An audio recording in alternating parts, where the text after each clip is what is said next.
Coming up on the Sunday roast, the Blues and North Melbourne should merge together. The Showies are no longer, but the Bulldogs are so good. Hawks and the Crows are awesome. Who's finishing fourth? And Nick Dacos might be winning the Brown, though, like everyone thought. Das. Jeff, he's coming with the bullet now. We're very excited to announce we're having our very first event. Yes, Pink Lemonade in Richmond, July 19th. Save the date, guys. About halfway through the show, we speak about it a little bit more. But on the socials in the next couple of weeks, make sure you click the link when it comes out. Reserve your spot because we need to know how many people are coming. July 19th. It's our very first official pub day, Jeff, and we cannot wait for it. 100K house, July 19th, Pink Lemonade. Let's go. And now, 100K Sports and PointsBet presents the Sunday Roast. Welcome back to the 100K Sunday Roast, the round 16 edition, the show that celebrates the winners and roasts the losers, the show that gives you all the best odds of the bets you weren't on, but wish you were. Joining me as always, Darcy Bard. Dobe, how are you, brother? Jeff, I'm good, mate. It's been a pretty fun round of footy. Not the best matchups. Friday night was obviously the big heavyweight one. That's the one that we're all waiting for. That was an awesome game. We've had some letdowns, and we had an even bigger letdown. So let's jump into it, Jeff. Thursday night footy. The Carlton Blues. We've done it again, Jeff. Honestly, more rebuilds than Bunnings we have. We're living off the VHS era record of the premierships, Jeff. We don't have one in the DVD or the HD edition of this era. We don't. We're just looking on the past. 16 premierships, but we've got none now. None since 2000. And I don't know when it's coming, Jeff. Like, it's the endless cycle every year. This year's different. But it's not. Like, we're the experts in honourable losses. Oh, there's another one. It's all right. The Blues just come back. That's all right. They'll get it back next week. No, we won't, Jeff. We turn top draft picks into trade bait. That's all we're talking about. We're not turning them into talent, and we're not turning them into wins. Like, we're pretenders dressed as contenders. That's what we are every single year. More coaches than final wins this century, Jeff.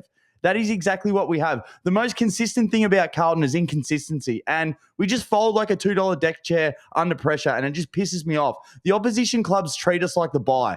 That's what they do. Like, we got railed by North Melbourne last week, and then we come out here, and then you would look at what North Melbourne did yesterday, and you're like, how the fuck did we lose to them? So it's extremely disappointing.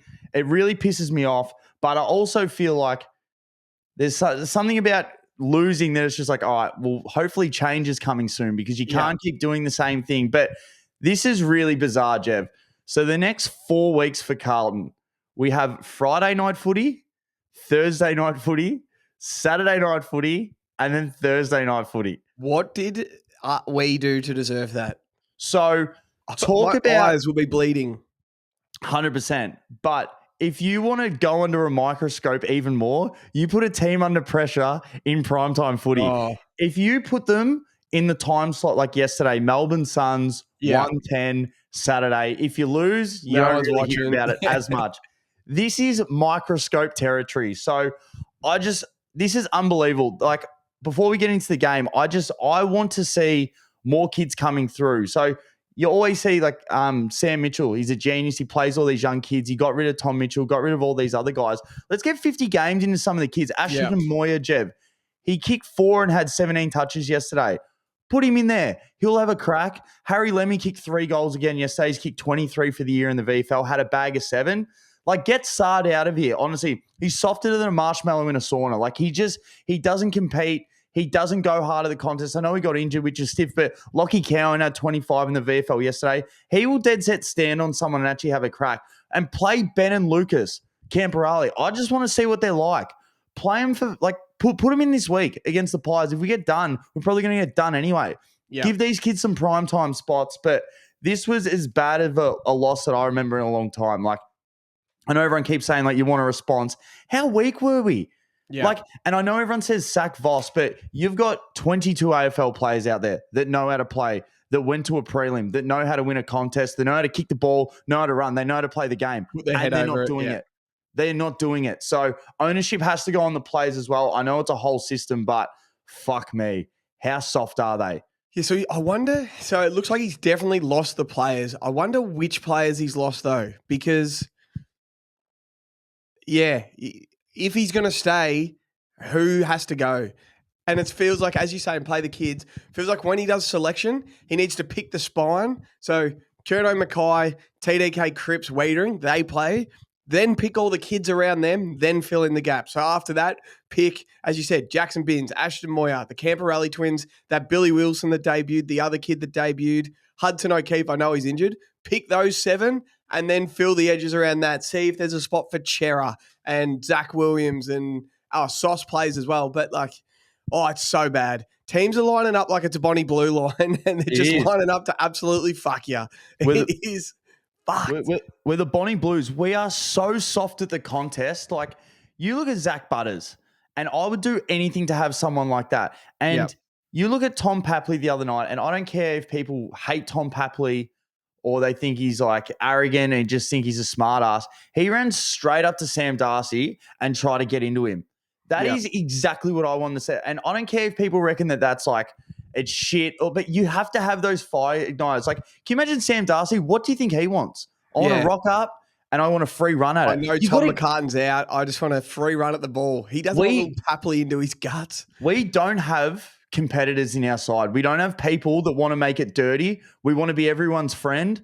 Motlop got pushed down from Sam Powell-Pepper and he rubbed him on the head and helped him up. It's like, fucking push him down. Yeah. Push him down, help him up, shake his hand after the game. We have too many nice guys. We're the nice guys Blues. And it pisses me off. Making the finals last year was the worst thing that could have happened to you. Because I remember Carlton's finals. I remember you and Morgs we could sneak this against Brisbane at the Gabba here. We might steal this one. And it's like, no one overrates their talent more than Carlton fans. All Carlton players are told how good they are. They're always told how good they are, how good they are. Imagine them walking the streets. They're like celebrities if you play for Carlton. And they're just not competitors. Think of Carlton players compared to GWS players. No one knows who the fuck GWS players are in Sydney. And they walk the streets. No one recognises them. And they just rock up. They train hard. They recover everything. No one knows who they are. They're like a big local footy club. Then you think of Carlton supporters. And they probably go out and they eat every meal for free and they're told how good they are and everyone wants a selfie with them and they talk about super coach and all this and they're just not competitive enough. They're not ruthless enough.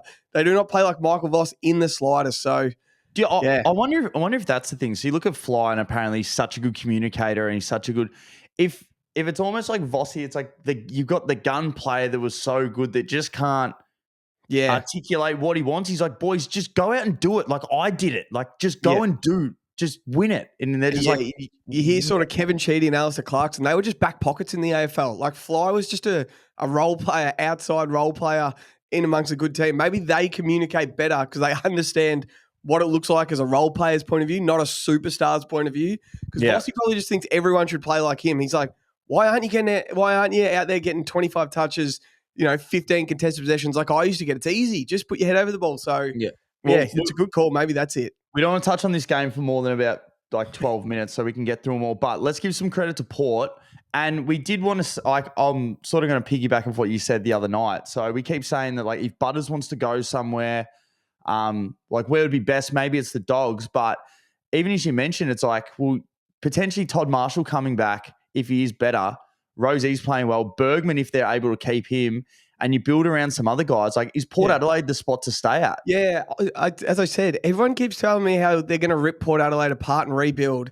They've got, Rosie, Horn-Francis, Georgiades under contract. You sign Butters and Bergman. Radigalia and Alira are playing pretty well right now. Power Pepper and Willie Rioli are good players.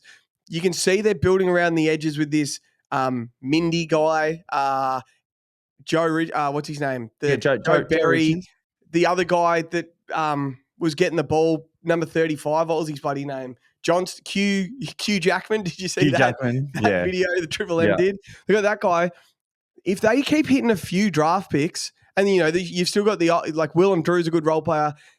If I was them, I'm trying to nail a draft pick, trying to find a good centre half back, even in the second round. You find a Harris Andrews. And he's going to play VFL or sample for 3 years before he comes in.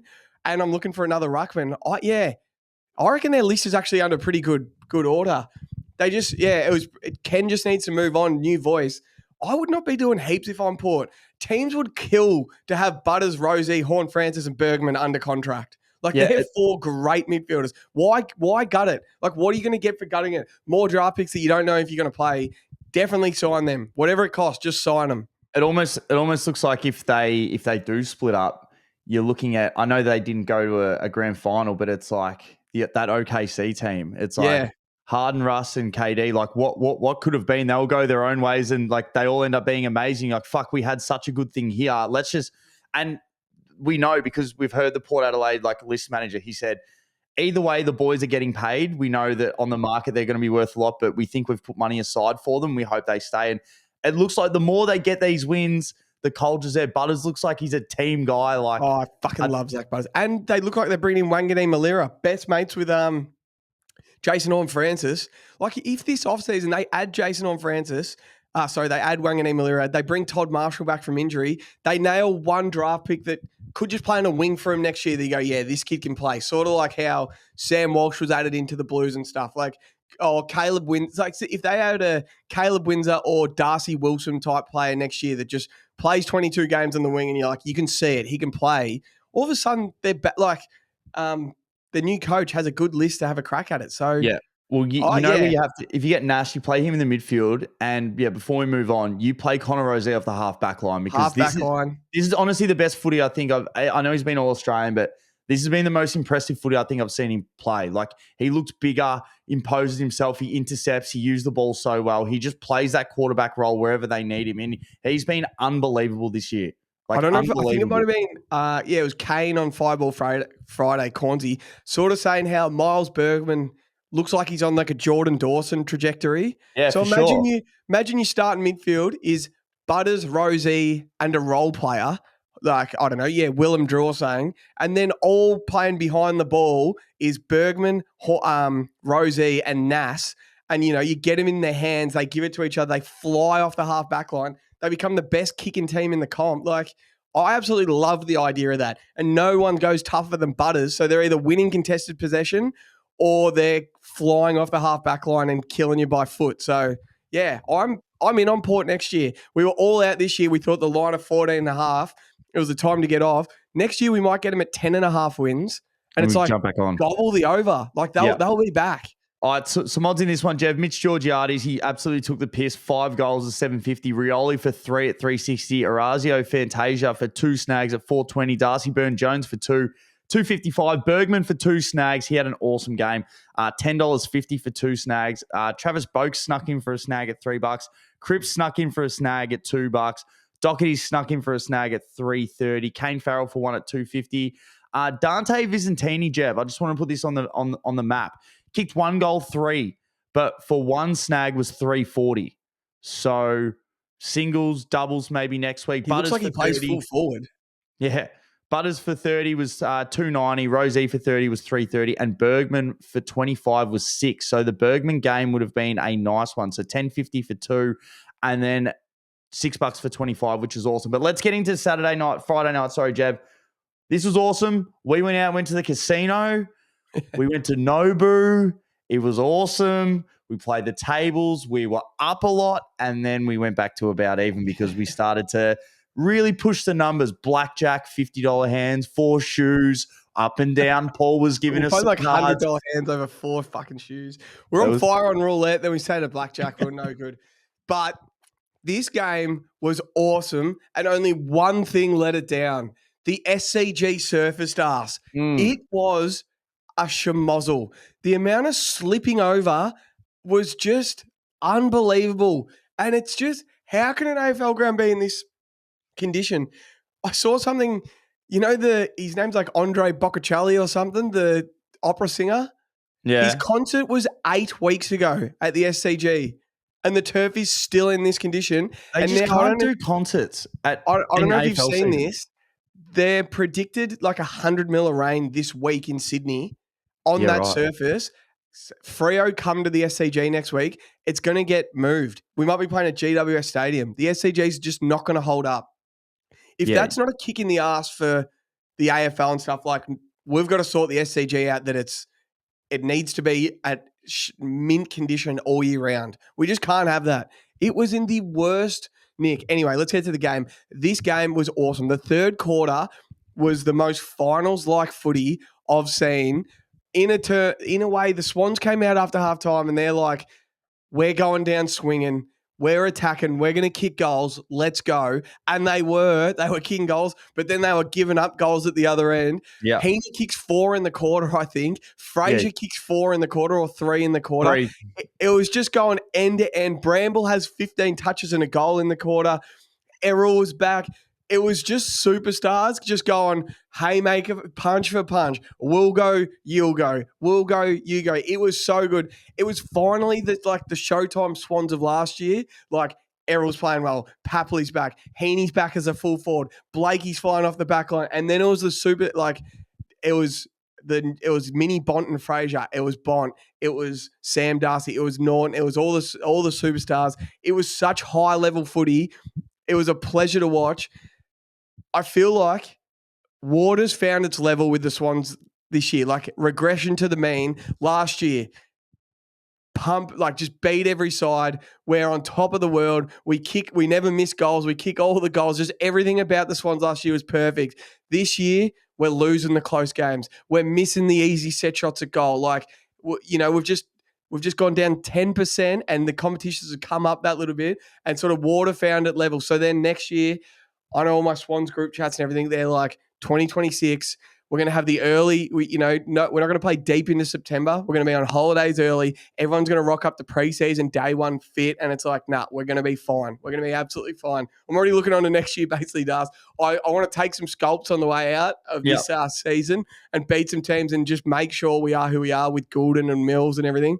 Well, but next year. I was going back to our chat with Joey at the start of the year. We were messaging him the other day, and when he predicted the Pies to jump back in, there's always a team that was in the 8 the year before, heavy top 4 that missed, that always jump back in. So most likely, if you guys can get your list right. But let's talk about the Dogs quickly. So they're into this season up to their eyeballs. So we spoke about before the game. Let's get a snapshot of where they are for the flag, because if they get a good win, then that's really going to catapult. So this is why they're up to it this season to their eyeballs. Like, they're nutsacks in the water, Jev. They're coming out. They're in the ice bath, up to their nuts. Like, they're right in it. So Libba 21, Bont 18-1, Richard 16, Riley West only 1-10, Vandermeer 9 touches. I know he's not a premier player for him, but he wasn't the one that stepped up. Joel Frazier, as you said, 4 goals, 23 touches. Norton took over in a heap of that game. Some big marks, 3 goals, 2, 18 touches. Lockie Bramble had 28-1. Sanders had 25. I know Darcy hit the scoreboard early, but then he didn't really have that physical presence up forward like he did the previous week. So the shape of a good team is when you can actually rely on some cobblers and some role players, and that is exactly what that win was. They would be wrapped with that win. You look at, you go on the AFL app and you get the stats, you go, how the hell did the Dogs win this? They would be wrapped that, they've kept Bont, Richards, they kept Bailey Dale after halftime, all the quiet games or like lesser games, and now they've won a game off the back of Bramble, Sanders, and Fraser. Like, imagine how happy you are as a Dog supporter. For sure. Like, that's a perfect win. You wanted to see a win like this. It's almost like if you've seen a team that's dominating on top, you almost want to see a loss before finals. Yeah. This is the opposite. You're playing all right. You want a game where your superstars don't play well. Other people do, so you know you can actually lean on them. But so they're a game just outside the 4. Obviously, the Crows still have one to play, but we've mentioned this a few times, but the Dogs only have one more interstate trip.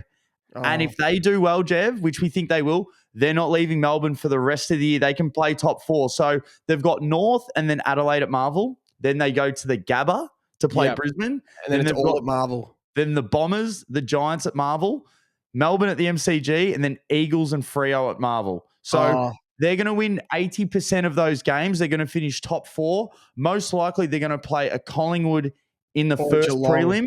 Or and then if they lose that, they're going to play an interstate side in Victoria because they're the higher seed. Yeah. And then most likely they're going to first probably at Geelong, or if so, they might have to play at Brisbane or a Hawthorn. So they're not leaving Melbourne. On how high they go. But I think Brisbane is still going to make top 2. So they're pretty much only maximum travelling twice, and it might potentially be up to the Gabba twice. I called it last week on Hook, Line and Sinker. My prelim weekend is Collingwood, Geelong, the Dogs, and I've got GWS in there as my final 4. That couldn't be set up better than them. The only thing that happens with the Dogs at us, as soon as we all go all in on them, is when they start fucking up. Like last year, I genuinely thought they were sitting 10th. I'm like, they beat the Swans by 10 goals. I'm like, that is the best team I've seen this year. And then everyone got on board. They played for Hawthorn the first final. Leighton Absolute Egg was home. I know Jamara went out the night before the final and had a bender and he killed him. But it's like, as soon as you go all in the Dogs, it's when they let you down. If you told me they're the team that goes out straight sets this year, say they lose to Collingwood week 1 and then the Crows sneak one against them on the G, I wouldn't be surprised at that either. So, yeah, they're so good though. They got so much talent. They need I don't think Treloar's going to play again for them. I wouldn't pick Treloar. Would you pick Treloar? No. So, and this is what me and the Shark were saying yesterday. I wouldn't give him another contract either. Nah. I know he's out of contract. All Australian last year. Congratulations. You've had a great season. But why, when you've got these young guys on your list and you're drafting these guys, why would you give out another veteran contract, maybe $500,000? And then you're putting all this time into it, and then you put him into a big spot and he does another injury. It's like, fuck, now we're one down. Like, it's especially he's great. He's been a fantastic player, but this is business at the end of the day. And you're like, look, I think we've gotten all the squeeze out of you. Move on. Squeezed all the juice out of him. I honestly think he's done at AFL. You played 2 grand final. You played in a grand final for us. Especially saying like, say if they bring him in for Cooper Hines, right? Cooper Hines on the weekend played a selfless role trying to play on Nick Blakey. Like he sort of tagged Nick Blakey. Treloar won't do that. So Treloar will go into the midfield, try and get his 30 touches.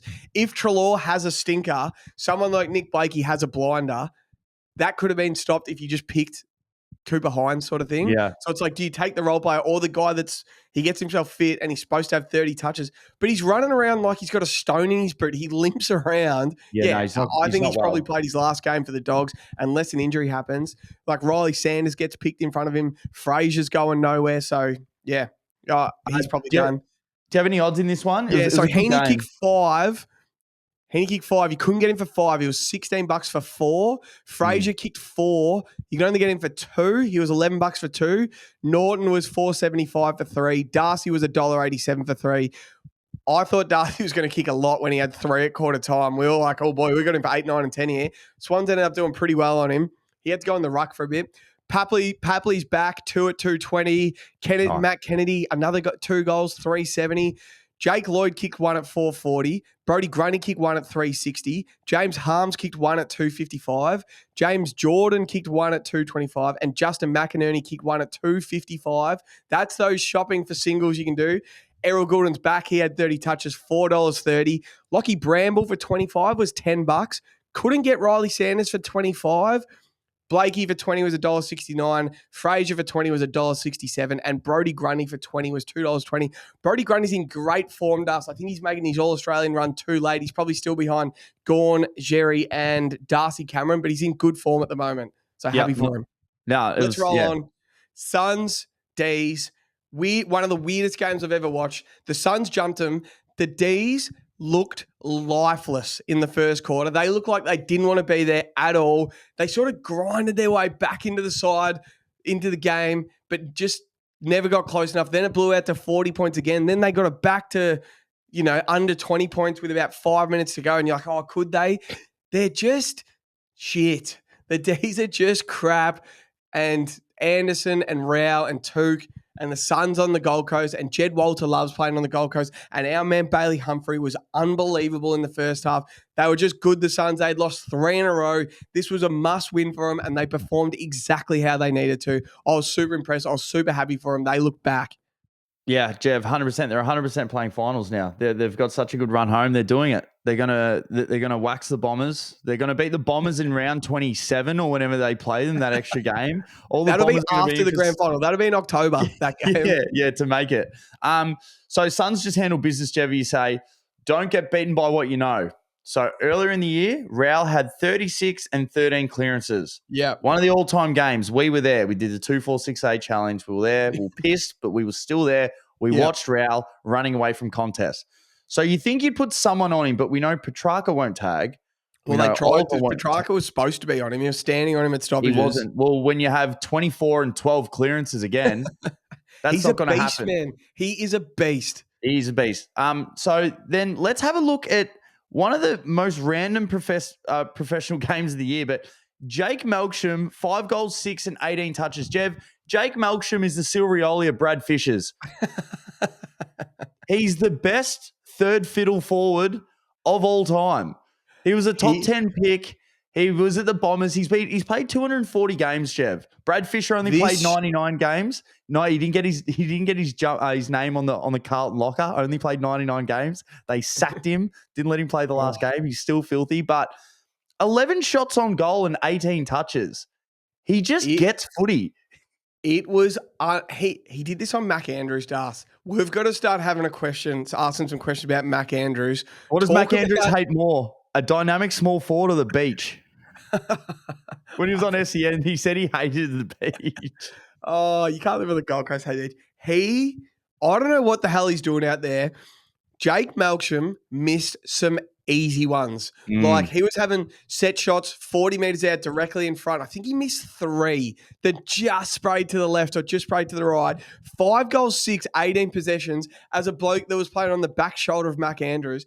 He took I was listening to Triple M in the last quarter driving home, and he took a mark with no one anywhere near him. And they're like, the commentator's like, what the hell is Mac Andrews doing? He was like signing an autograph on the fence like he's playing at fine league for the Aussies. He was eating a pretzel. He was nowhere near Melksham. It's like, what's Mac Andrew doing? He was just doing whatever he wanted, Jake Melksham. 5 goals, 6 and 18 touches. It should have been 10. He would be filthy. He left 10 out there. Another one, Cozzy Pickett. He is just inevitable. Like he wasn't that good all day. But then he just kept getting his chances. And then he goes to full forward and he goes to full forward and you don't see him for 10 minutes. Then he gets down there and he gets his chance like he's Cyril. And then he goes onto the midfield and he gets clearances. He lost his boot on this one, got on the end of a handball receive, just hit up Jake Melksham because Mac Andrew was tailing him. 3 goals and 25 touches. He's just become like, he's like playing like Dustin Martin, but in a different role. Just where the ball is or where it's going to be, they just put him there. He's become an inevitable. And then Stephen made us, I'm telling you saw I tweeted, have you seen that Tom Brady meme where he looks like he's in a court and he looks around and he's smiling? That's Jake Melksham looking at Stephen May walk into the Casey locker room next week. Yes. He is playing VFL. He sucks. Ben King did it however he wanted. On the lead, just mark from behind on his head, take a hanger. Stephen May lost him. He was so bad. Ben King gave him a bath. He's lucky he only kicked 3 goals too. It should have been more. It could have been more. Jed Walter was really good. Our man Bailey Humphrey Das, he's got a bung shoulder. I don't know if you saw it. He chased down Cozzy in the middle, chased him, got the free kick, ball play, 30 seconds of play, and he just bolted forward, took an uncontested mark in the forward, went back and slotted it in the same play. I'm like, that is your role in this side. Have your moments as a midfielder. Anderson, Rao, Took are the fittest, and he just has his moments off of half forward. 2 goals, 2. What do you have? 12 touches. He got subbed off because he was sore. That is the Jordan to Goey type impact we want him to have. I was so happy for him, Das. May's had an absolute bath, Jev. Like the last 3-4 weeks, he's been a liability, giving away free kicks, playing behind, not being able to make a contact. So, as you said, it's a really good win from Ben King. I know we're not talking about Geelong today, but I just wanted to – what do you reckon Matt Rao – so he signed, I think, 2 years. What's he getting, 1.2 a year, you reckon? So they pay a heavy up front that gets him to free agency? Yeah. So been posting some videos lately, Jev, some good teams, the West Coast team and the Brisbane team. So in 2 years, let's say the Suns happen to win a flag and he goes to free agency. Yeah. I was thinking of what would a good comp be if he went to Geelong. So they had one of the best midfielders of all time. So I'm talking about Brisbane. So is this not a great comparison? Rowell and Voss, Black and Holmes, and Bailey Smith and Acker. Yeah. Like you've got even like the personality traits and how they play. We've seen that work under Chris Scott. Is that not the number one magnet you want in that side? I was thinking about it yesterday. I was like, Rowell and Voss are like that game style's identical. You got a bit of class with Voss. With Holmes, the way he runs with Black. And then you've even got the traits of Acker and Bailey Smith. Like maybe he doesn't get along with the side so much, but the way that he plays is just on the edge. And it's like, that's exactly what we need. We need a game breaker. So whatever magnet is, you wait your 2 years and you go all in on Go trying to get your Michael Voss, because another 2 years under him working on his craft, that inside ball, because you just see yesterday, it can break a game open. And you have to pay so much attention. And because he's so good at clearances, he just draws one, gets it out the other way. So, yeah, I was just thinking about that yesterday. I was like, that's the magnet that Geelong want. Das, I reckon Melbourne and Carlton need to get on the phone to each other this offseason. I know I've bought you this trade before. So, say Harry Mackay to Melbourne, role players back to Carlton. So, I throw some names out there. Daniel Turner, Charlie Spargo, who's in the twos, and one other. Someone that played yesterday. Say Kate Chandler, I think. Kate Chandler or someone like that. Judd McVie, someone like that. Or is it, who says no? Christian Petrarca for a straight swap for Charlie Curnow. Just change sides. Let's put you both in new uniforms. See if you like it. You guys get Petrarca. He brings a bit of vibe back to the Blues. Melbourne finally get a forward they've been wanting for. It's like the contracts are probably very similar. Yeah, I reckon they need to get in the phone this offseason. You got some odds for us? Yeah, I do in this one. So Melksham, you couldn't get him for 5, but for 4 goals was 23. Ben King, so I shouldn't have put this one in, it's a bit short. For 3 goals was $1.74, but it just shows that the market's actually giving him a little bit more respect. He doesn't have too many tricks, but he's a good goal kicker. Cozzy for 3 at $3.40. Bailey Humphrey, our man, for 2 at $3.60. Fritsch for 2 at $1.95. Ainsworth, Morgs' man, for 2 at $4.50. Jed Walter for 2 at $2.40. Now, this was StatMate's top trending. 2 goals in every game in the Gold Coast this year. Yes. When Jed Walter plays on the Gold Coast, get on him. So $2.40. Petrarca for 30 was $2.90. John Noble for 25 was $1.90. Flanders for 25 at $2.90. Rivers for 25 at $3.10. Bowie for 25 at $2.50. And Cozzy for 25 at $5. So the Cozzy game, so 3 goals at $3.40, and then for $5 for 25, which is good. He's so good, man. He's so good. All right. Are we rolling on? Yeah, let's roll on. Let's roll on. So, Jeff, I'll start us off. So, last time it was 170 to 46. So, this is Hawthorn versus North Melbourne down in Tassie. So, that's 216 total points. Yeah. So, we predicted around 215 total points. We're like, this is how this game is probably going to play out. Well, it was 150 to 65, which is 215 points on the donger. So, we said take your favourite 2 to 5 multiple goal scorers, whatever your favourites will be, because they will hit. Yes, they bloody did hit, Jev, because we had them in a multi and they bloody hit. I don't think we expected some top-end goals like that many. Like we had Gunston 7, Larkey 5, Chol 5. But it's the exact scripted game that we saw. Like they end up pantsing them. They did it early and everyone got to look at the ice cream. Talk about pace, Jev. Nick Watson kicked goal of the year. That was awesome. He had Wardlaw at the stoppage and he left him in the dust. Wardlaw gave up after about 5 meters. He gave up. He said, that's enough.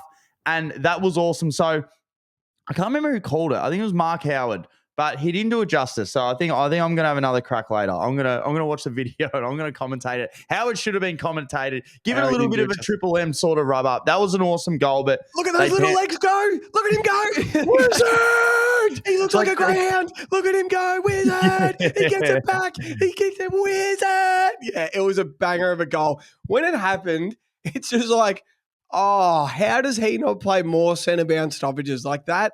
Let him run out the front of a stoppage and it is leg speed. That's what I mean. You've just got to give these guys a chance. As I said, Cozzy, like when you literally said it before, they put him forward. You might not see him for 10 minutes, but when it comes down, you can try and make something happen. When you're a small forward, you're trying to either hit up in a bunch of talls or you're trying to work for a crumb. It's fucking tough. But if you're on a 4-on-4 effort, and you can create some space and hit it out in front, you're going to get some fucking good looks. Yeah. You're going to get some good looks. So, yeah, this game played out exactly as we thought, Jev. It was some big cash prices up for grabs, but North Melbourne fans they should be reeling because you put on a great game last week and it's just like same old North Melbourne, but it's sort of like, we had a win last week. The fans, I hope, are pretty disappointed because they fucking rolled over. And I know you don't say this much, but they lowered their colours. You're pretty much calling him a coward when someone says that, but they definitely lowered their colours yesterday. It's the nice way of calling someone a coward. So I got a couple of thoughts. First, seeing North Melbourne play like this made me realise how bad Carlton are. Yeah. That's all I was thinking. I'm like, how bad must Carlton be if they're just getting rolled over like this? Don't know if you saw the footage before the game. All the north side stand in a circle with their jumper in their hands with their kit off. So they're all no shirts and they got the drum in their hands. And Jai Simpkins speaks and he says a little speech about what it's like to play for the team, play for the colours, what it means, the values North Melbourne represent. And then they all put their jumpers on together and they go out and do that. And it's like, what did Simpkins say? He goes, when there's a ball there to go back with the flight, you duck your head. When there's a tackle to be missed, you miss it. When there's a contest not to go that hard, you go not that hard. When you can turn it over, you turn it over. And then I was messaging our Hawthorn mates, our mate Cole, and it looks like over the bye, Hawthorn just got it right by simplifying it, Das. They just simplified it. Not much has changed except their pressure was great. When they turned it over, they turned it into a shot on goal, and they just went back and banged all their goals in. It's like good teams, they made being good look so effortless yesterday. Like they made it look so easy being good. They just slotted all their set shots.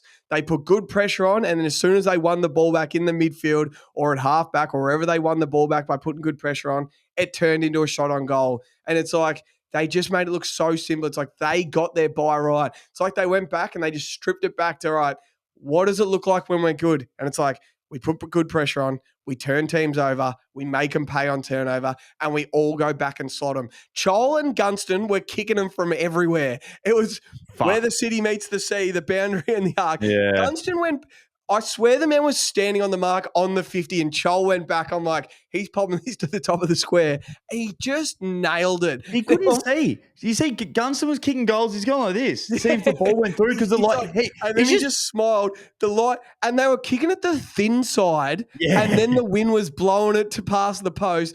It's like they took the short way home. Oh, this was just pure good football. And you go, that is the Hawthorn team that everyone thinks can win the flag. As our Hawthorn mate Cole keeps saying, he actually won't shut up about it. It's getting annoying in a way. Scrimshaw, Day, Sicily, who else?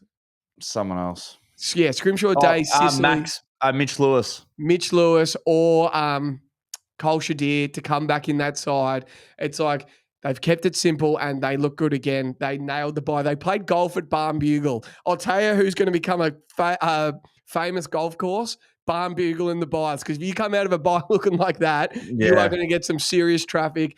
Every team's going to call you. So can we touch on Simpkin again? That is, so they were all shirtless. I'll send you the footage. I still want to commentate it over. Like, how bad is that cliche shit? Like the Adelaide stands, like do it like this, do it for the jump. You know what I want? Like we watch a lot of NFL. Just get in there, just start headbutting each other in the rooms before the game. Just show a bit of fucking might. Like, don't pull a jumper out, boys. This is what we're doing it for, shin boners. Mate, you're the flaccid boners. You don't even have a fucking heart on. That is so weak. Like, just get in there and just fucking put your head over it and deck someone. Dick boners, you reckon? Yeah, mate, that's shit. All right, some odds, Jeff. Gunston, you couldn't get him for 7. We could only get him for 6 at $29, which is still nice. Larky for 5 at 31. Chol for 5 at 21. Max Ramsden for 3 at 11. Watson for 3 at $4. Connor McDonald for 2 at 3.10. Guinea for 2 at $2. Colby McKercher just under a tick under 35, so we can only get him for 30 at $2.90. Carl Amon for 30 at $5.50. Parker for 25 at $3.80, and John Newcomb for 25 at $1.95. So those are some nice prices in that. Just give me 2 secs before we fully move on. There's a couple of North Twitter pages, North supporters that are very happy with North Melbourne, and they love trolling. So the last couple of weeks, Toby Pink kept Oscar Allen to 0 goals. Charlie. Josh Treacy to 0 goals, Charlie 0 goals. And they kept making memes of Pink holding triplets. Yeah. And then you know that meme where those black guys are standing around that little white girl looking at him? That's what Carlton did to Toby Pink yesterday. It was Ramsden. It was Gunston. It was Chol. It was anyone that wanted to get it, kicked a goal on Toby Pink yesterday. They lowered his colours, and they're not good colours, the old Pinkster. So 2 in the pink, bad luck. You had a shocker. Jeb, on to the next one. Absolute barn burner at Marvel. So I was so impressed with West Coast stars. West Coast and Minnie McWalter.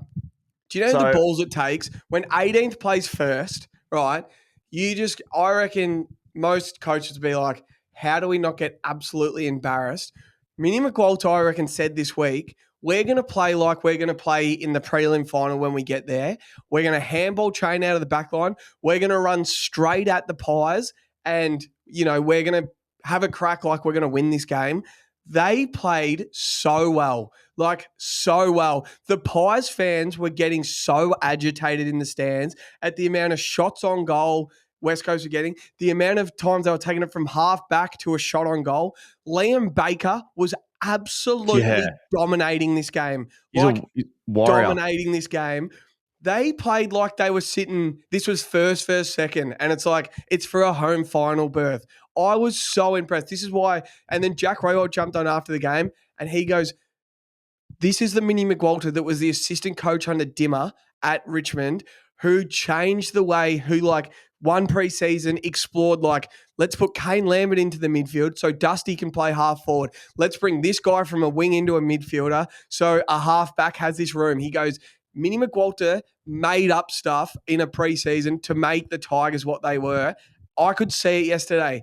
They played without McGovern, Waterman, Allen, and they were in front in the third quarter. It was so impressive. So impressive. So all credit to West Coast. I have not one thing to roast about them. The Pies fans were hating this. The line was 50.5 or whatever it was, 49.5. They wanted to rock up, win by 10 goals, and get out of there. And West Coast made it so hard for them to do that. All right, so I was in Geelong yesterday, went to go watch a mate play footy, Josh Wilson. Shout out the Belmont Lions. They got a nice little win at the back end. So we're driving back from Geelong, Jev. We're listening on Triple M, and I'm there with the Shark, Matt Dickey the Shark. We're driving home. We're listening to the call on Triple M, and he's like, why is Mark Rasciuto boundary writing or special comments this game on Triple M? It wasn't Rasciuto, it's Jess Hosking. They both have the most nasaliest voice of all time, and you will never unlisten to it. We fucking were pissing ourselves. He genuinely thought it was Mark Rasciuto. It's Jess Hosking on Triple M. It's the funniest thing of all time. So we were pissing ourselves at that. The only thing I will say, and it's definitely not, it's not Minnie's fault. Well, I guess it is because he's the coach, but maybe it was more the commentary around it. So they're like, Brady Hoff, he's had this, and Nick Dacos had this. And they're like, they were comparing it as in, Nathan Buckley was comparing it as in, it's a head-to-head. This is what he's doing, this is what he's doing. But they're not playing on each other. And unfortunately, you can let Brady Hoff have 30-1 every game, and he played awesome. But 9 times out of 10, that's not going to win you the game. If you let Nick have 30-1, 9 times out of 10, Collingwood are going to win. So I'm just surprised that they just didn't explore a little bit more of someone just the super hard tag. I know Windhager tried all last week, but I just feel every team, you got to make it so tough for him. Yeah, make it absolute hell for him. Have someone in your side that's like, I'll put my hand up. Even if I get done, that's fine. But I'm going to fucking make it hell. And it's credit to Nick Dacos how good he is, and he just works his way into games. And Brady Hoff, as I said, he played awesome, but I just hated how they were just comparing as if they were going head to head. But yeah, if you're Collingwood, let Brady Hoff have that game. It's like if we've got Nick free the entire game, we're going to take 30 of his touches any day of the week. I hear. I rated. So they interviewed Mini McWalter before the game, and he said, "Nah, we're not going to tag Nick. When you tag him, they open up so many other ways to kill you. They set up so they can just burn you. As we said, Nick just puts his body on someone. McCreary and Pendles run through stoppages. So he's like, no, I'm not going to tag him. We're going to, we're going to go head to head with him. We're going to sort of look at him at stoppages. As I said, if that's what they're going to do when they make a prelim under Mini McWalter, respect to them. They were in this game up to their eyeballs. They're playing well. They played so well, and it's like, I don't even care they didn't tag him. They gave him 3 Brownlow votes. He had 34, 1 goal, 3. Everyone knows you have to tag Nick. But the way Mini McWalter went about it, I rated it. It's for sure. I just rated it. And as you said, if it is a prelim, and then that's the game where you are looking at Brady Hoff, in those bigger games. So they're just trying to emulate that. But I just still think every fucking game, just wear this bloke down. And also that gives you an opportunity to find your tagger. Yeah. Who's it going to be? You're never going to get better practice than this. West Coast are essentially for the next another 2-3 years, they're in the nets. Let's try some stuff. And what an experience it is. And then even for a young guy to be like, hey, I took the scalp or I got pretty close. Like Nick only had 20.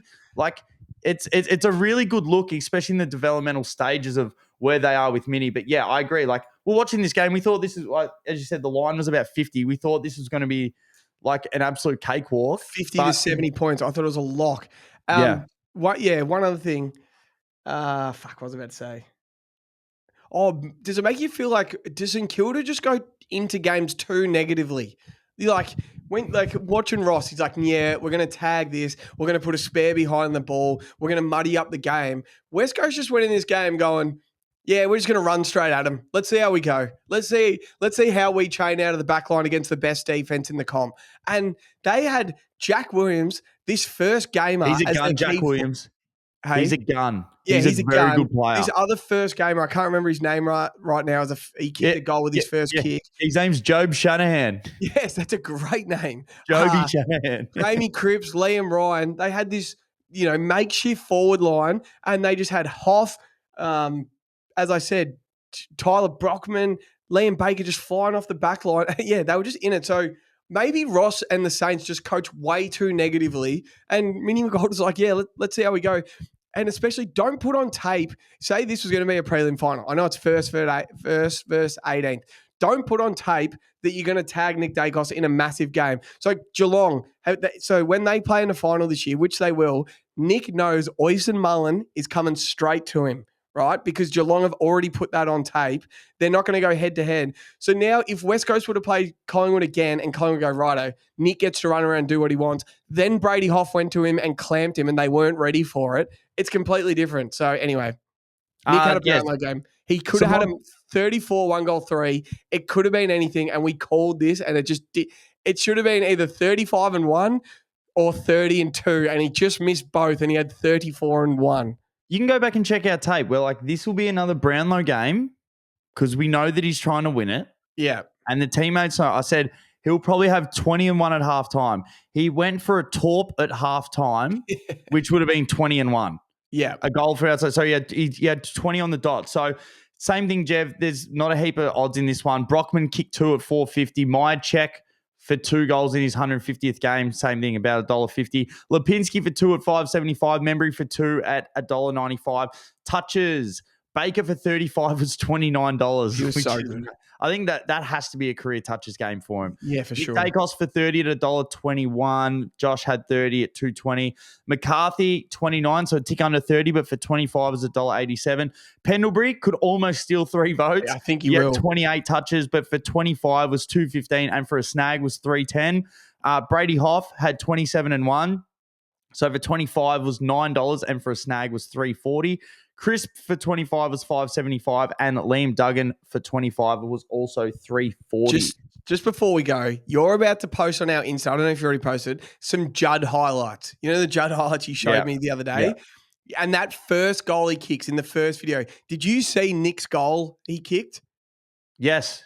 It was that exact Judd goal. He was like 7 back, and the way he was running and then angling that defender so he couldn't tackle him, it is the exact goal Chris Judd kicked in that video you're gonna post. Yeah, so I'm just about to release it. So the quality on the video is horrible because that's all you can get. But there is so much tape of Chris Judd, and it is.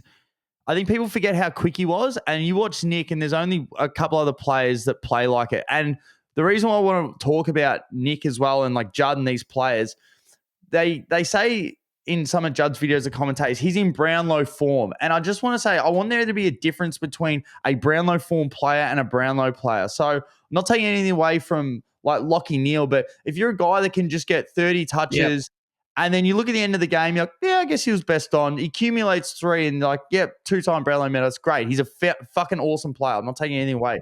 But then you look at guys that are game breakers. Nick Dacos, like, he's doing shit that other players cannot do. Yes. Just not. I know he's an accumulator, but he's like the pace, the skill he picks up. You watch Chris Judd, you're like, oh my God, game breaker. Ben Cousins, game breaker. You look at the shit that Adam Goods was doing. You're like, oh my God, like this is not just I'm getting 30 touches a game and getting 3 votes. I'm having 23 touches. I'm breaking the game open. I'm impacting scoreboard. And I just want, there's a difference in Brown, like all different Brownlows hold different weights and different players do different things. I was just saying that, I wish the Brownlow meant more, as in Say they gave out 100 votes a game and it was media, umpires, players, current players and ex-players for a year. And it's just like, it is the most prestigious award in Australia, winning the Brownlow medal. Whereas it's ruined right now, like, because the umpires vote. Cripps breaking the record last year has ruined it, sort of thing. Because he wasn't if you think, like, Cripps, the umpires said Cripps had the greatest season in AFL history last year, basically. Yeah. When we all know know he didn't. So it's like ruined the Brownlow. I wish it meant more. So then if someone said he's in Brownlow form, it's like, if you get 100 out of 100 votes for a game on Brownlow night, it's like, skull your beer. Like, fuck yes, that is awesome. Because the ex-players, the current players, the media, and the umpires vote on that game, sort of thing. So anyway. It's the same as UFC. They've only got 3 judges and they get it wrong all the time. Imagine it's 50 judges. Yeah, well, if you have 100 people, like credited people actually voting on it, you're going to get closer to a better result anyway. So, yeah. Just want to say, like, Nick Dacott, and I know he hasn't won one. It's like Bont is Brownlow form player. That's why you see the last couple of years, and that's why we need I wish we held more weight onto, like, AFL MVP, because I think Bont's won it like 4 or 5 times. Yeah. Butters won a couple. Like, I think we had 1 year. Nick won the Coaches Award. Bont won MVP. AFL MVP. Butters Cripps won the Lou Richards Award, and then Cripps won the Brownlow. So you had 4 players, and then Heaney, I know, like something. But, there has to be more weight in the other awards. But, just want to mention that. All right, 50 minutes. We're done. We got 2 more games to go. All right, we're back for part 2 of the Sunday roast. The Sunday slate is done. It is Sunday night. Round 16 is done. Das? Jeff, it is very exciting. It is officially announced, as we did say at the very start of the show in the stinger, the very first 100K house, Jeff. We've wanted to do something like this for a long time, so save the date.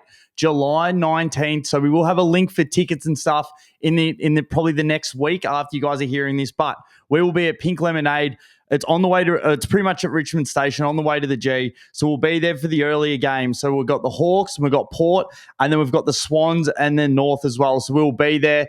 If you like drinking, if you want to catch up with us, we have some followers that have been listening for a few years, Jeff. We don't know how, but if you guys want to come and see us, we will be there. We're going to try and get some people to get up, maybe do a bit of a talk. So we can't really confirm who that is just yet because we've got a few in the lines, but it's going to be awesome. We've always wanted to put on a pub day, Jeff, and this will be 100K's very first official one. So make sure Saturday, July 19th, save the date because we want to see you all there. It's going to be unbelievable. So we're bloody excited, aren't we, Jeff? Oh, yeah, let's go. So it's going to be a midday start. There's drinks, bit of gambling, races are on, footy's on. We're going to have a PointsBet trader either at the venue or on phone. So as soon as we want to get a multi going or make stuff real quick for everyone in the room, bang, it'll happen quick. So it's going to be good fun. Some drinking games. It's drinking games, gambling. It's going to be fun. Footy. Yeah. Just everything that it's just blokes being blokes, really, and we're going to have a good time. But obviously, all partners can come. My partner's going to be there. Anyway, everyone's invited to come have a drink. We want to meet everyone. We'll bring the big, stupid 100K hat we've got. The shout out to Big Hat Australia. They are good. Get a photo in that. It is hilarious. It is so funny. So let's roll on to Sunday, Das. Last 2 games. In no surprise whatsoever, the Crows win by 68 points. Das, the line for this was 174.5 when we bet on it on Tuesday night. It was 176 points total. So the over covered. The Crows pumped them. This looked exactly like I thought it was going to look. What do you reckon? Yeah, 100%. I reckon we've been pretty close to the mark on most of the games this round. Like, exactly how we've sort of drew it up. I don't know how many bets we lost total in the 100K. It wouldn't have been many. Like we said, like I think I had Tim Turan over 25, had the 19, so just went under in this one. We said that what's his name? Jordan Dawson, we thought he was going to kick a snag, Jev. Just missed out on that. You were bang on about Rochelle. We're like, he's going to kick 3. 2 goals, 2. He just hit the post where Roden was standing there. That would have been his 3rd. Dan Curtin looks like a player, Jev. He came to the floor. Rankin does some unbelievable things, but same thing. He hasn't really had to put his foot down for the entire game, has he? And also, how many weeks is Lynch getting? Apparently they reckon 2. He's a strong, just tough bastard, isn't he? You can obviously tell he's the old veteran, toys out of the cot, but they had like 4 Crows guys hanging off him and they still couldn't get him to the ground. He's just cranky. He's old. He wasn't getting a kick. Ben Keys, we thought, would have hit the scoreboard a little bit more. So the total score, as you said, we thought he'd be over 174 points, which it was. but how they filled in the gaps with the goals and touches, we were sort of just hoping. They still got there, as you said, with the total over. But yeah, this is two sides playing, and you could tell how much better of a football team that Adelaide are just at the moment, where they are on their premiership hopes and journey. But yeah, they just got it done early, didn't they? Ran away with it. Just got it done. Dan Curtin's his first quarter and first half and just whole game was sensational. I remember when they were saying, like, when West Coast had pick one, it was like, just take Curtin. He's a WA boy. He wants to play there. Don't draft Harley, just take Curtin. And it's like, you see him play like that and you're like, yeah, that's pretty special. Like, he can play. He can definitely play. It's good to see Liver King back. Kick 5. He looked big. He looked strong. He got the big dukes out again. Top of the goal square, exactly where you want him. He's a machine. It was just good to see him back. Darcy Fogarty's on the no bet list at the moment. He's blacklisted for a while. Yeah. He hasn't lifted in it feels like it's been 5-6 weeks since he's kicked a bag. So until I know he's a bit sore, until we see him kick a bag, we are not betting on him anymore. Yeah, I was all over Dawson for 30-1. Missed that easy one, had 26, played real well. Probably will go close to 3 Brownlow votes, but left a few touches out there. As you said, a few different guys did it. So the same as the Dogs, where it wasn't Dawson ranking, Keys was nowhere to be seen. It was more Miller was great, Curtin was great, Laird, you call for 25, was good. Josh Worrell's a good footballer, does. I really like Josh Worrell. How's your man Max Michaelani just going forward and kicking 3? Yes. I'm telling you, if Tasmania had their pick of 2 back pockets for the whole league, they'd take Max Michaelani and Brady Huff from the Eagles. They are they're like 6'3", fast as the wind, can tackle, can play on anyone. They are guns, those two. Seeing him, he did a roll on Vlosten. To see him kick 3, it's like, well, he can do that role again now. He's so versatile for him. So he can go play on the best small forward or he can go play on the most dangerous half back. So good for him. He plays a bit of midfield. Yeah, I absolutely love Max Michaelani. Love everything he's about. He's a competitive beast. Me and you questioned the Crows' talent in the off-season, and we've obviously been wrong on that. They are good. But you don't know competitiveness until you see it. Jordan Butts and Mark Keane, maybe a bit undersized. Oh, man, they're competitive beasts, aren't they? They hate losing. Any contest, anything, they crack the shits. So, we couldn't tip that. I'm sure Crows fans would have saw it. So, I absolutely love that in their back line. It feels like, that they crack the shits, but it's not like a May where they're pointing at each other. It's just like they're shattered at themselves, but they always seem to get around each other. But we did say this is going to be like a dress rehearsal for them. And I really felt that the entire game when they kicked the goals, everyone got around each other. And then you see them singing the song in the rooms after the game. And it felt like a really big circle. A lot of the coaches are there. And it almost felt like they're emulating like a big final win. Like just everything. When if you look at Geelong, if they beat Richmond, they barely sing the song.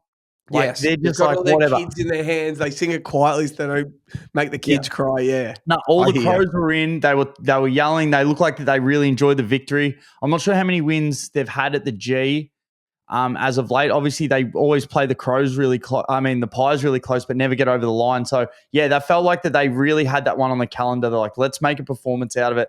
Let's get some scoreboard on there. And it was awesome to see Matty Nix, as we just mentioned then, being able to move a few of the magnets and try out something else.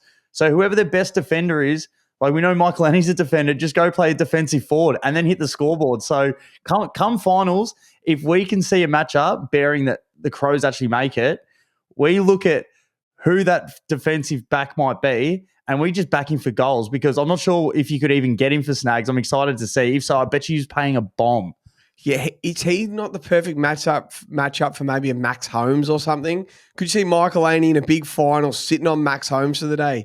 Can he match him for speed and pace and stuff? Well, like some other teams in the he's the one. Could play he's the one if he does sit more deep forward as the defensive one. I know Keys would usually play on Zorko, but like some other defender that just wants to deal and intercept, just go and body him one-on-one and then make some scoreboard pressure. And he's this sort of guy who'd play on Max Holmes or he'd play on Nick Watson. He'd play on Jordan Clark for Freo maybe or Jordan Bolton. He's so versatile. It's impressive. Das, I've got a new theory. If you want to see your favourite player in the comp and the best player in the comp get injured, put them on either Tom Lynch or Ruben Jimby. Those blokes leave a trail of hell behind him. Yeah. Last night, Ruben Jimmy, I don't know what it is. Is he just big and awkward? The first contest, he injured Jamie Elliott last night. If you saw it, he just tunneled him a bit. He just hurts people. He's got knees, he elbows. I don't know what it is. And then Tom Lynch loves hurting people because he moves at the pace of the Titanic these days. So he's always got an ear massage for someone, or a knee, or a bump, or a whack. He just likes hurting people. So those two, they might play on each other if West Coast play Richmond again. And it'll just look like bloody Evander Holyfield. It'll look like Taporia versus Olivia today. They will just belt the fuck out of each other, basically. Shout out to Ilya Taporia, Jev. That was unbelievable. He's a freak. Do you have any odds in this one? Yes, I don't really feel like roasting the Tiger. I just felt this is what the Tigers were going to dish up. Yeah. And we just saw, Das, there's a kid coming. He's coming. He's close. Yes. Taj Houghton had 25 and 2 yesterday in the VFL. I think that my Richmond sources reckon he's going to play one more week in the VFL and then come and play. He's coming. Apparently, he is the one. I can't wait to talk about him when he does debut. Yeah. So Crows Tigers, Thilthorpe for 5 was $7.50.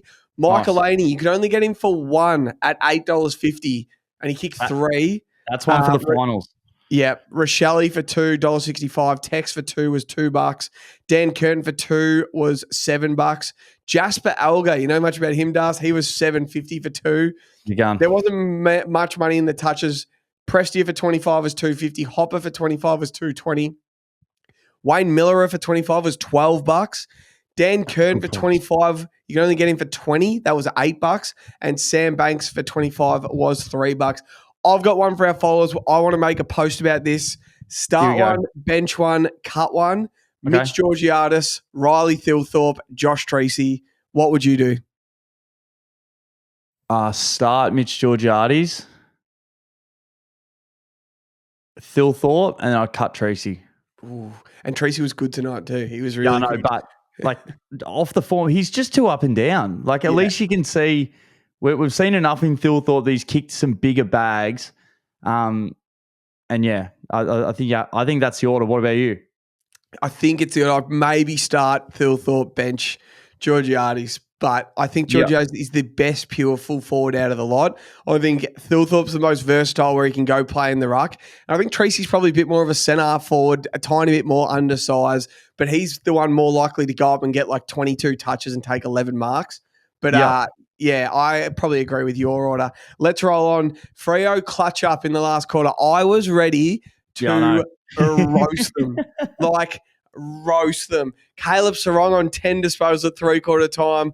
I was going to rinse him. Credit to him. It was only 8 touches, but he did have big touches in the last quarter. He did stand up. He made stuff happen. And I just like the way, it's not easy to get 4 points in this league. I'm watching it with the Swans last night. You're watching the Blues. You can be having your bad day, but as simple as winning the last quarter and going back and finishing your set shots. How good was it seeing them all go back and just slot them? Yeah. Treacy did it. Sean Darcy did it. Luke Jackson did it. In the last quarter, they just went back and slotted them. And it was a good professional win by a team that's won 6 in a row, Das. Yeah, I was just kind of piggyback off that. It was the bigs that stood up in the last. Like they were the Saints were in it. Like they were in it to it, and we're like, oh my God, this is going to be another Ross masterclass. We had a few Freo supporters messaging us. I had Bally messaging me, just being like, mate, the Flying Vikings got 15 spoils at 3/4 time. He's a jet.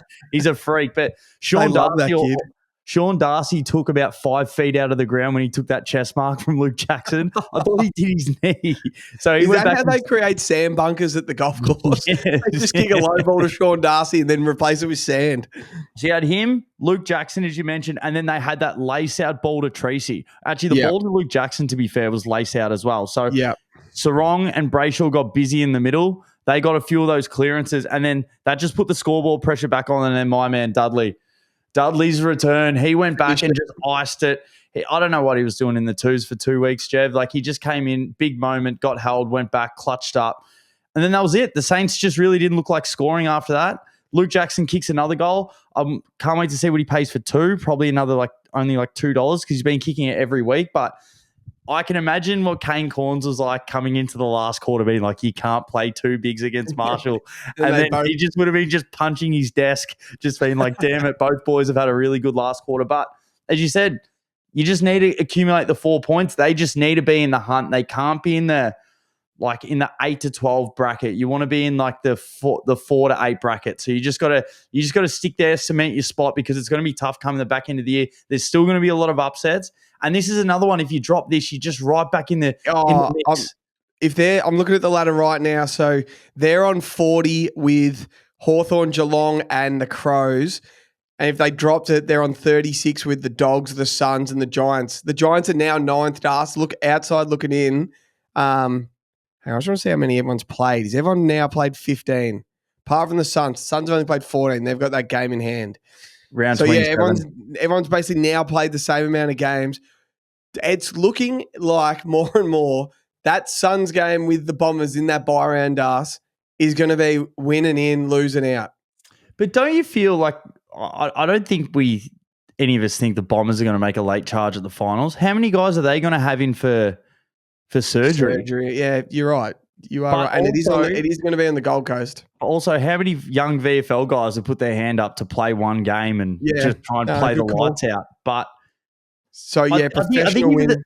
I think if you're the Suns, like, it's actually not a bad spot to be in. Like, what would you rather? Yeah, actually had to verse them in opening round when they're fresh Zach Merritt, or you get them like at their best. I mean, like at your best, why they're probably a lot of guys have already clocked off for the season, in for surgery, and you guys need a win to get in. So I think that they still make it. It's going to be interesting with,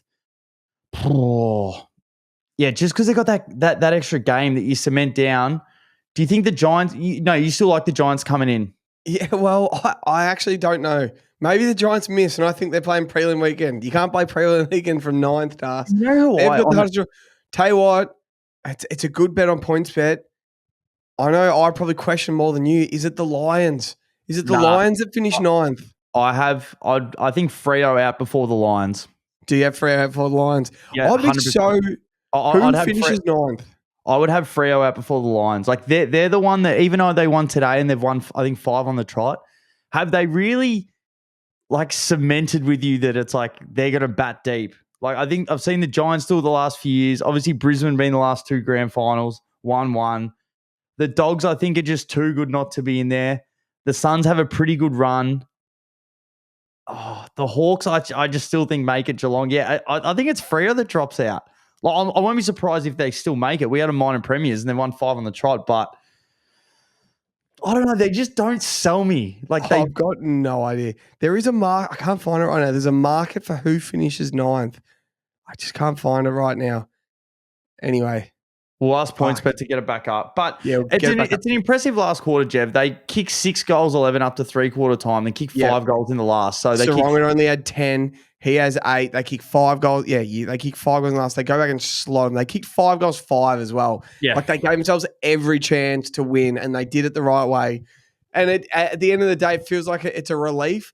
But I saw, since Justin Longmuir, they've only come back once from 25 times trailing at 3-quarter time. Yes. It's just a little milestone along the way of a season that might be in prelim weekend. So just little stuff like that. Do you want to roast the Saints at all, or are you happy with the Saints? No, like, I thought that, like, this is a trip. Like, so you beat Freo earlier in the year. You beat them at home. You go over there and you think, well, they're obviously going to come back with a real agenda to try and absolutely beat the brakes off you. And I think that they really held their own. Like, they did really well from clearance. Nass was playing pretty well.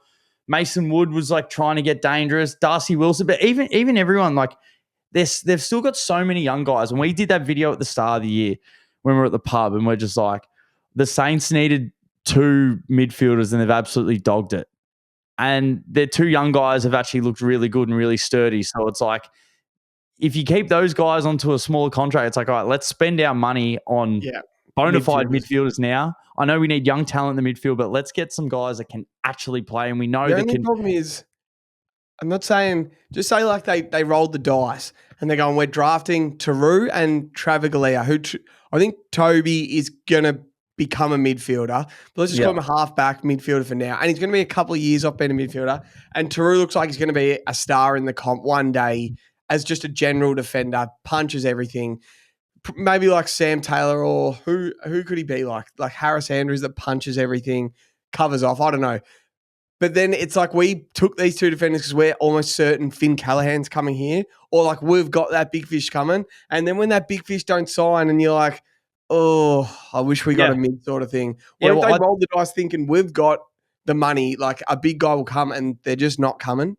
Well, I think their almost plan is to, hey, let's get these guys on the half back line and let's get Sinclair and Nass in there full time. Like they're our midfielders. Like let's push these guys in and then give a little bit less responsibility to the new guys. But no, it actually was a decent game. All we want for so many of these games is a bit in at 3/4 time, because the last few weeks we've had too much bullshit. It's been too much just floggings and it hasn't been good footy. So tonight actually wasn't too bad. Do you have any odds on this one? Some odds. Tracy for 3 was only $2. Jackson for 2 was $2.60. Nice. Isaac Keeler for 2 was $4.50. O'Driscoll, my Driscoll, was $2.60 for 1. 100K leg darts. Good leg. What a leg. Royal Marshall for 1 was $2.50. Nass for 1 was $3. Sean Darcy for 1 was $4.50. For a reason. The touches were a bit funny. So Jordan Clark for 30 was $3.50, which is nice. Rowan Marshall for 20 was $2.60. Max Hall for 20 was $6.50. And the Butcher's dog, Jack Higgins, for 15 touches, Darcy, you could go $4. Nice. Jack Higgins at 15. So apart from that, it was just everyone sort of getting what they usually get. So there's a lot of $1, $1.50, $1.60s. So we're going to get into, that's pretty much the roast. To make sure that you guys check out and just keep updated for the links and stuff, so you can make sure you reserve your spot to obviously come to the 100K house July 19th. But I'm just looking now, Jev. Next week we have a full slate. We're back. We have full slate to bet on. That is the roast. Make sure you tune in the next couple of days, because we do have Hook, Line and Sinker, which we're doing right after this. So make sure you don't miss that. And obviously next week's pod with a full slate of games, heaps of bets. It's going to be awesome, Jeff. Let's go. That is good. That is the roast. Thank you. What are you prepared to lose today? For free and confidential support, call the number on the screen or visit the website.